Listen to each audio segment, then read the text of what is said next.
Hey guys, welcome back to another episode of The Ripple Effect. Things have been happening, not a lot of things though. So I had two streams since the last episode went up. We had a Friday stream and a Sunday stream. Sunday stream, I worked on this guy over here. Nothing too special concerning. It's pretty much going to be a copy of this guy right there. So you kind of know how this is going to turn out. But there's been a lot of other things that happened. So, let's say, what was it? Friday night, me and Bank did some wither fighting. We went hunting wither skulls. And now I got the beacon, which is going to come in handy today. I got a creeper head. I can actually show you the carnage from this guy. I'm pretty stoked about it. Let's come this way. So, we had a thunderstorm, and it took me a couple tries, just because I was messing around, and I wasn't really trying that hard to get one. But, I did get one, and it, did cause a couple creeper explosions. There were two creepers involved, obviously, and kaboom, the hole in my front area. Good thing is, this whole front area is getting redesigned. Hello, spider face. So yeah, the front area is going to get redesigned at some point, but I'd like to finish the inside before I start working on the outside. As you can see, the outside, obviously, it needs work, but no, I'll take the arrows. So the other thing that happened was Saturday, and I kind of need to go inside the base to show you guys this. So I'm getting tired of having to walk back and forth on top of the hub to get to my nether tunnel. So I was like, okay, I'll just go ahead and connect to the tunnels, the prismarine tunnel we have down there now. And, well, it turns out that this tunnel is obviously, me and Bank finished this real quick, but I decided to pillar out because it ends. The prismarine tunnel originally turns right. Well, if we're facing this way, it turns left up here. So I had to kind of bridge out 150 blocks or something like that, and being the smart guy I am, I was like, well, I have noob juice. I'm not gonna die, so I'm good.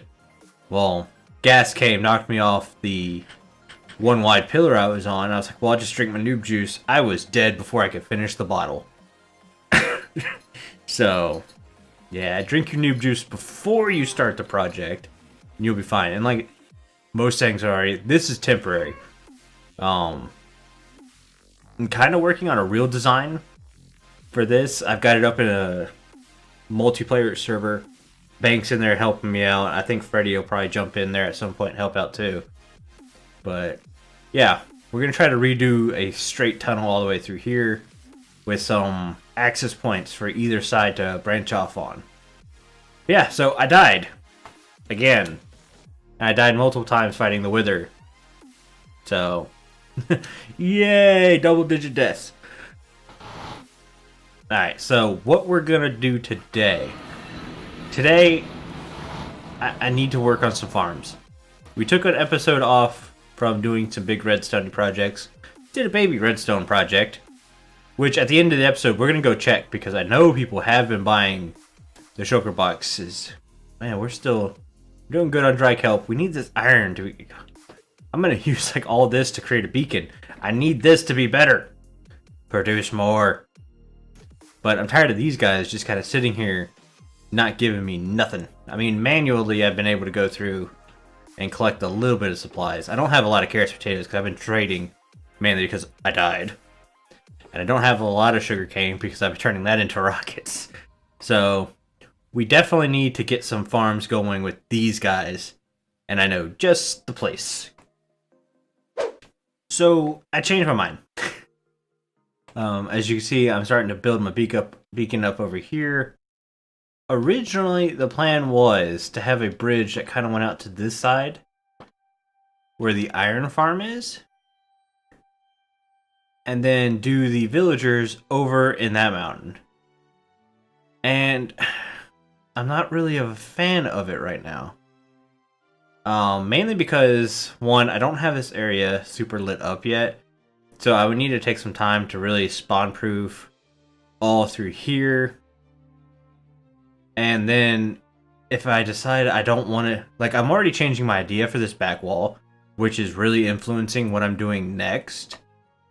So because I'm changing my idea for the back wall means like reconfiguring this bridge and stuff. And I kind of don't want to do that because of this iron farm here. I don't want to have to tear it down and rebuild it. Granted, it's not going to take that long to rebuild another iron farm. It's just a single cell farm. But it's the whole, 64 block village mechanics or something like that. And my mute button has just stopped working. I don't get it. So, I'm sorry, Duds, who is editing this. You're having to hear all my coughs because mute has decided to not work anymore. Either way, I'm going to place my beacon here. We're not going to get any kind of achievements or advancements or anything like that because I borrowed Bank's beacon and that gave me said specialness. But we're going to go ahead and hit the haste 2 over here. Oh yeah, fancy sounds. And we're going to dig this out and we're probably going to put our farms on this side of the wall. Basically giving us max distance as I can away.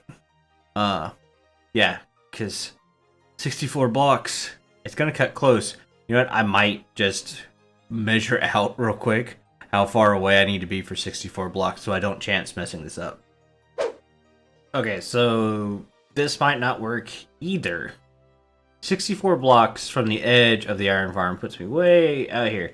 Now granted, I'm going to go that way a little bit, so I might still be fine. But it's like, why bother chancing it? It's like, I have so many other places I can do it. I could probably extend onto that side and still be fine. So that is always an option too. Matter of fact, I'm going to probably go ahead and look at going out that way. I mean, this is still an option. It's just my design I have for this back area right now is starting to change. So it's going to be hard to incorporate one of the main features back here, which was going to be that bridge. Of course, then maybe I can go this way with the tunnel more and then bridge out again over there. And I've looked at this mountain. It is kind of small on the inside.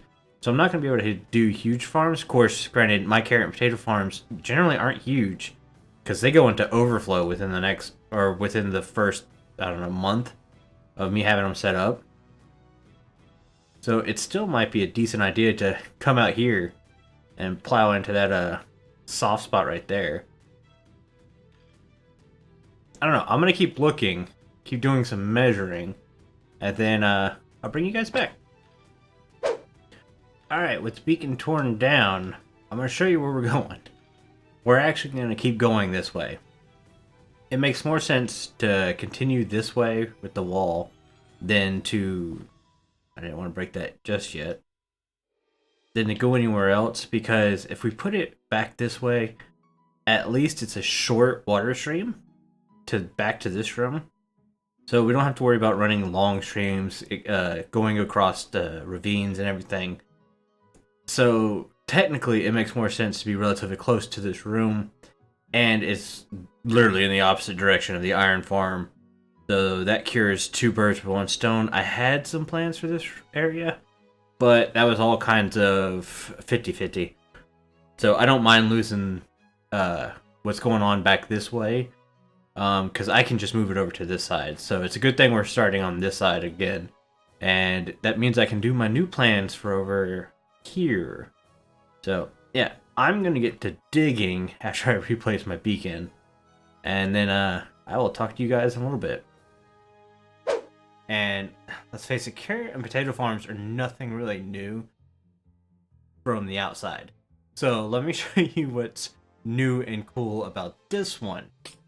So I got this from an Impulse SV video. I'll try to link it below. And he got it from somebody else, but he mentions it all in his video and everything. So what's cool about this one is there's no villager in the middle. Most of the time you have the farming villager just nom nom nom, getting carrots, planting carrots, getting carrots, planting carrots.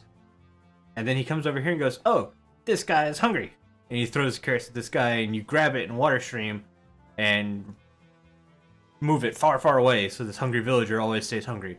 Super cruel, right? So this one does not rely on a super hungry villager. What this one requires is light levels and string, as you can barely make out right there. So what happens is this little area right here is a light level 7 or lower, and why we can't plant right here, a villager still can.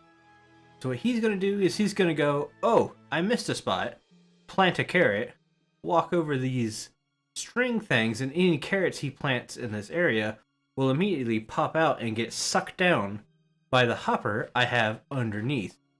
And we can see that here. So all these hoppers down go into a center hopper, goes into a dropper system, which goes into our mass storage room with the fishes and all that kind of stuff. So we'll be collecting carrots that way. Now, there's a slight chance I'm not going to get all the carrots that pop, because I've been doing some tests or whatever, and some of the carrots do pop and land over here. That's fine. This is a passive farm for the most part. It's just going to run in the background all the time for us. It's not heavy redstone intensive. It's not got a bunch of moving mechanics or anything like that. So this will be a fun, nice, easy farm that just constantly goes for us, and should hopefully turn a nice little carrot profit. Now, on the potato side, oh, hi, Suze. She's upset because I'm talking and she's trying to sleep. So on the potato side, you can see the shulker box break-a-majigger thing I have is kind of in the way. So I'm thinking about taking a look at that, seeing if I can change a little bit of it. I'm sure I can. It's just a matter of, do I want to? Potatoes are not really a demand product for me. Carrots kind of are, because not only am I going to use them for trading, I want to make golden carrots as food source. So carrots are big for me. That's why I made these bigger than I originally planned. Originally, they were going to end right here. I wasn't going to go any further than this. I was like, you know what? I've got the extra space. Just keep digging. And then I was like, oh wait, I don't have the extra space. This thing's still in the way. So what I'm thinking about doing is just kind of like building a box around it. Make this room as good looking as I can. And you'll just be able to see in there. Yeah. So that's what I'm thinking about doing about that. And then I'm thinking about sugar canes and pumpkins. Maybe above the carrot and potato farm. I don't know why I'm having such massive frame drops every once in a while. Optifine, please stop merging your files and just finish, alright? You've been stuck on 80% for, I don't know, 2.5 weeks now? Jeez. I need some Optifine in my life. Especially because I want connected textures. All this clear glass is going to look really good. So yeah, we're basically just going to replicate what we did on the carrot side over here on the potato side. And then I'm thinking about doing the sugarcane and pumpkins above each farm. I'm not sure if that's going to work. If that's the case, we'll just move them to the new side over there where it's not going to be as bad. And I don't have to worry about villagers and everything like that. So, on that note, I've got 2 villagers I got to move all the way over here. So, yeah. Bring you guys back after I do that. So, this is kind of a big jump ahead because of time in this episode. I didn't realize how long this episode was starting to get. So, potato side is done with a villager, and like I said, it's basically a mimic of this side. Darn cough just snuck up on me. Sorry about that. So you see these guys out here working and doing everything. So, oh, the server lag today has just been insane. Okay, so what's cool about this farm is these guys like to stay in that middle where it's got no carrots and stuff, where I showed earlier. So they'll just stand in that middle and plant until their inventory is like empty. And then you see them every once in a while run out, grab some carrots, and then they'll go right back to that middle and start planting again. See, there he goes. Like I said, server's laggy, so they're moving really slow. Hence why how long it took me to eat right there. I think I'm gonna move more villagers in here. I mean, just one works, but you see, like this whole extra carrot area was just to keep his inventory filled with carrots, so he could keep planting in the middle. And obviously he can. So I think I've got enough carrots in here and enough potatoes in here to bring in another villager for each farm. Hopefully try to double the production. It's not been too bad. I average like a stack and a half an hour, which seems a little slow compared to most farms, but it's working. So I'm not going to complain. We bring in another villager. It literally should double the amount of product we're moving in. So easy math for that one. So stream Friday, which is probably tomorrow for you guys, because I'm gonna try to put this out tonight. We're gonna try to move some guys in here real quick. Bank went ahead and said I could have his villagers because he's still a little ways away from making farms. So we're gonna steal those guys. We're gonna put them in here. But real quick, I want to run to the embassy area and see how we're doing on loot boxes. Alright, we're at the embassies. It doesn't look like anybody else has started building, so we're still kind of the first people here. And there's our tree, so we come over here. Light's still on, so that means we have boxes still left. We have one box left. Cool. So, one box, and then we need to refill this thing. Now that I'm getting carrots and potatoes, and Banks unlocked a really good farmer in our village trading area, I don't think I'll be asking for emeralds anymore out of these. I'm going to do the diamond block, but I'm going to put a lot cooler prizes in them. So instead of having half of them kind of as gag gifts or whatever, because I mean, I put the gag gifts in there because you still got shulker boxes. So that was kind of the whole main point. Yeah, you got a gag gift, but at least you still got a shulker box for emeralds. So this time, instead of doing half of them gag, I'll only do like 1 or 2 gags, and I'll put a lot more like actual prizes in there. So like maybe 2 or 3 diamond blocks is a grand prize or something like that, or maybe I put a Duds IOU in there or something like that. And by IOU, I mean something like small, not like I'm gonna build your base for you, because I know some of you guys might try to pull that. Just saying. But anyways, guys, I think we're going to end it here. If you liked the episode, hit the like button. If you're new here, please hit the subscribe button. Don't forget to hit the notification bell to make sure you keep up with all the new videos. And like always, guys, have a good one. See you.